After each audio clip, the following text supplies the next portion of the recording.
আপনারা সবসময় কমেন্টে আমার ঘরটা দেখতে চান, তো ভেবেছি আজকে আমি আমার পুরো সংসারটা আপনাদেরকে ঘুরে দেখাবো।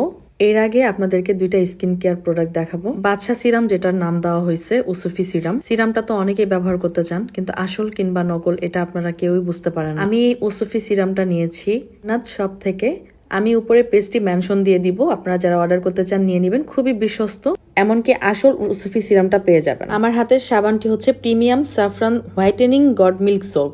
আজে বাজে কোনো প্রোডাক্টের রিভিউ আমি করি না। সাবানটি প্রতিদিন যদি আপনারা ইউজ করেন তাহলে আপনাদের ফেস অনেকটাই ব্রাইট হয়ে যাবে। আমি কিন্তু এই পেজ থেকে সবসময় এই প্রোডাক্টগুলো কিনি। আমার প্রোডাক্টগুলো শেষ হয়ে গেছে দেখে আবার নতুন করে অর্ডার করে এনেছি। আপনারা যারা নিতে চান উপরে দেওয়া পেজটি মেনশন করা আছে, ওখানে যে আপনারা অর্ডার করে নিতে পারেন।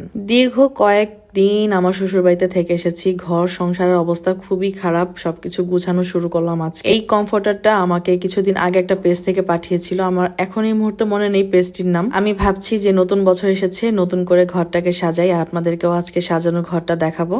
এই কমফোর্টারের ভিতরে একটা কমফোর্টার থাকবে, সাথে বিছানার চাদর, বালিশের কাভার এবং কোলবালিশের কাভার সবকিছু থাকবে। আমি সুন্দরভাবে গুছিয়ে নিচ্ছি। আমার কমফোর্টারের কালারটা অনেক বেশি কিউট, খুব সুইট লাগছে আমার ঘরটা। আমি এটা দেওয়ার পরে আমার রুমটা একবারে ব্রাইট হয়ে গেছে। আর আমার ঘরে কিন্তু সবকিছু হোয়াইট কালারের ভিতরে। বিয়ের আগে থেকেই আমি খুব সংসারী একটা মানুষ। আমার সংসার করতে খুব ভালো লাগে এবং আমি খুবই গুছানো গাছানো একটা মেয়ে। সংসার গুছাতে এবং সংসারের জিনিস কিনতে আমার সবচেয়ে বেশি ভালো লাগে। আমার হাতে টাকা আসলেই আমি চিন্তা করি ঘরের জন্য কি কিনা যায়। আমি জানি না কারোর সাথে আমার মিলবে কিনা। সংসার জীবন তো মাত্র শুরু করলাম এবং গুছানোটাও মাত্র শুরু করেছি। আর অনেক দিন বাকি, অনেক সময় লাগবে গুছাতে ধীরে ধীরে। যেহেতু নতুন কমফোর্টার নামাইলাম, এর জন্য এখন আবার আমি কম্বলটাকে ভাঁজ করে রেখে দিয়েছি। দিয়ে সোফাটা আমি গুছিয়ে দিচ্ছি, একটু পরে বুয়া আসবে, মুছে যাবে। ডাইনিং এর উপরে যে খাবার ছিল সবকিছু রান্নাঘরে নিয়ে আসলাম এবং এখন সেই খাবারগুলোকে গরম করে নিচ্ছি, না তো নষ্ট হয়ে যাবে। যত যাই বলি না কেন, বাবার বাড়ি বলি, শ্বশুর বাড়ি বলি,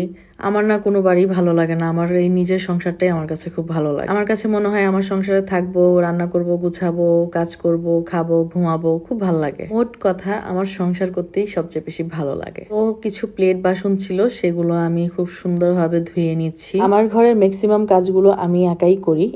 একটা কাজের মহিলা আমি রেখেছি, তাকে দিয়ে আমি শুধু ঘরটা মুছাই। আপনারা আমার বাসাটা দেখতে চেয়েছিলেন, তাই আজকের এই ভিডিওটা। এটা হচ্ছে আমার বেডরুম, আমার খাট, যে খাটে ঘুমালে আমি কখন যে ঘুমিয়ে যাই নিজেই টের পাই না। এটা হচ্ছে ড্রেসিং টেবিল। তবে আমি খুব দ্রুত আমার ড্রেসিং টেবিলটা চেঞ্জ করব, কারণ এটা এখন আর ভালো লাগে। আর এই পাশের রুমটাকে আমি আমার ড্রয়িং রুম বানিয়েছি। ড্রয়িং রুমের কিছুই কিনিনি, জাস্ট একটা সোফা সেট রাখা আর একটা আলমারি। এটাকেও আমি গুছাবো, আর অনেক কিছু কেনাকাটার বাকি আছে। এটা হচ্ছে আমার ডাইনিং স্পেস। এখানে ডাইনিং রেখেছি এক পাশে, আর এক পাশে হচ্ছে ফ্রিজ রেখেছি। আর ফ্রিজটা বড় হওয়ার কারণে আমি অন্য কোনো কিছু এখানে আর রাখতে পারবো না। আপনারা অনেকদিন ধরে আমার ফ্ল্যাটটা দেখতে চান, তাই আজকের এই ভিডিওটা করা। আর এটা হচ্ছে আমার বাসার মধ্যে সবচেয়ে প্রিয় জায়গা, আমার রান্নাঘরটাকেও গুছাচ্ছি। আরো অনেক সময় লাগবে, আপনারা দোয়া করবেন যেন আমি ধীরে ধীরে আমার মনের মতো করে আমার সংসারটা গুছাতে পারি। আমার বাসাটা আপনাদের কেমন লাগলো সবাই জানাবেন।